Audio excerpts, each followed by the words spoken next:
मैं जगदीश सोनी, आचार्य सरस्वती शिशु मंदिर झला। प्यारे भैया बहनों, आप सभी का ऑनलाइन कक्षा में स्वागत है। आज हम विषय हिंदी कक्षा अष्टम के पाठ एक नई उषा की चर्चा करेंगे। पाठ एक नई उषा, जिसके कवि हैं श्री सत्यनारायण लाल जी।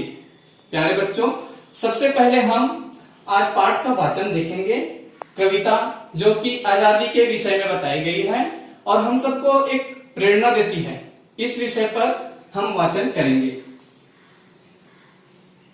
उठो नई किरण लिए जगा रही नई उषा, उठो उठो नए संदेश दे रही दिशा दिशा। खिले कमल अरुण तरुण प्रभात मुस्कुरा रहा, गगन विकास का नवीन साज है सजा रहा।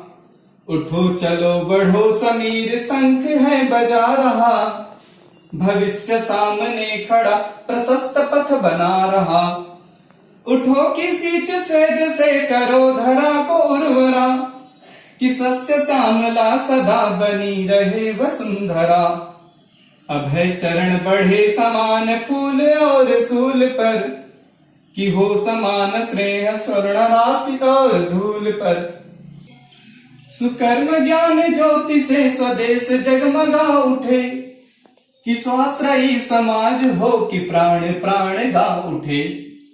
सुरभि मनुष्य मात्र में भरे विवेक ज्ञान की, सहानुभूति सख्य सत्य प्रेम आत्मदान की।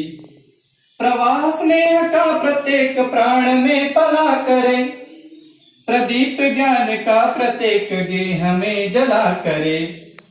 उठो की बीत है चली प्रमाद की महानिशा, उठो नई किरण लिए जगा रही नई उषा। प्यारे बच्चों, जैसे अभी आपने कविता का वाचन सुना, ठीक इसी प्रकार हम अभी देखेंगे इसी पाठ का शब्दार्थ बोध, जो कि कठिन शब्दों में से आता है। श्वेत का अर्थ होता है पसीना, सस्य सस्य का अर्थ होता है धान, अन्न, उर्वरा उर्वरा का अर्थ होता है उपजाऊ, विस्तृत विस्तृत का अर्थ होता है व्यापक, सुकर्म सुकर्म का अर्थ होता है अच्छा, स्वाश्रयी स्वाश्रयी का अर्थ होता है स्वयं पर आश्रित। इसी प्रकार से सुरभि सुरभि का अर्थ होता है सुगंध। सख्य सख्य का अर्थ होता है सखा या मित्र का भाव। आत्मदान आत्मदान का अर्थ होता है बलिदान। प्यारे बच्चों, गेह गेह का अर्थ होता है देखो घर। प्रमाद प्रमाद का अर्थ होता है आलस्य। महानिशा महानिशा का अर्थ होता है गहन रात्रि या रात्रि का मध्य भाग। जैसे कि हमने अभी अभी जाना शब्दार्थ बोध, और इसके पहले हमने जाना था कविता का वाचन करना।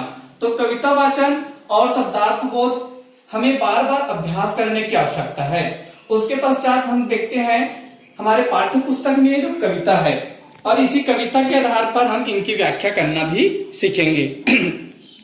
उठो नई किरण लिए जगा रही नई उषा, उठो उठो नए संदेश दे रही दिशा दिशा। बच्चों, हम इसके अर्थ में जाने तो कवि नव युवकों को आह्वान करते हुए कहते हैं कि उठो और विकास के नए पथ में बढ़ते चलो।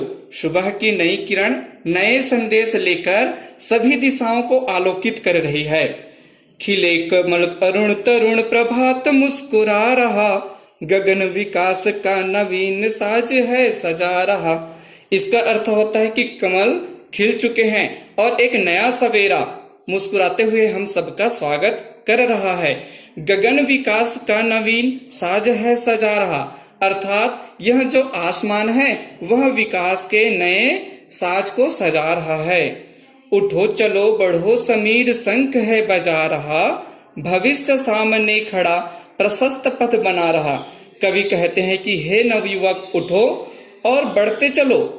यह हवाएं हमारी शंख ध्वनि करते हुए स्वागत कर रही है।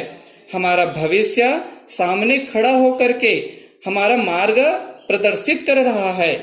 उठो किसी स्वेद से करो धरा को उर्वरा, कि सस्य श्यामला सदा बनी रहे वसुंधरा। कवि कहते हैं कि हे नवयुवक उठो और अपने मेहनत के पसीने से इस धरती को उर्वरा कर दो कि सस्य श्यामला सदा बनी रहे वसुंधरा। इसका अर्थ होता है कि जिससे यह धरती सदा के लिए हरी भरी बनी रहे। अभय चरण बढ़े समान फूल और सूल पर, कि हो समान स्नेह स्वर्ण राशि और धूल पर। कवि कहते हैं कि हमारा पैर एक समान होकर के चाहे सुख में हो या दुख में हो आगे बढ़ता रहे, बिना डरे बिना थके। कि हो समान स्नेह स्वर्ण राशि और धूल पर, अर्थात हमारा जो स्नेह है वह सभी के लिए समान भाव हो। सुकर्म ज्ञान ज्योति से स्वदेश जगमगा उठे, कि स्वाश्रयी समाज हो कि प्राण प्राण गा उठे। कवि कह रहे हैं कि हमारा जो स्वदेश है अर्थात स्वयं का देश, किससे सुकर्म अच्छे कर्म से अच्छे ज्ञान से प्रकाशित हो जाए और स्वावलंबी हमारा समाज बन करके खुशियों के गीत गा उठे।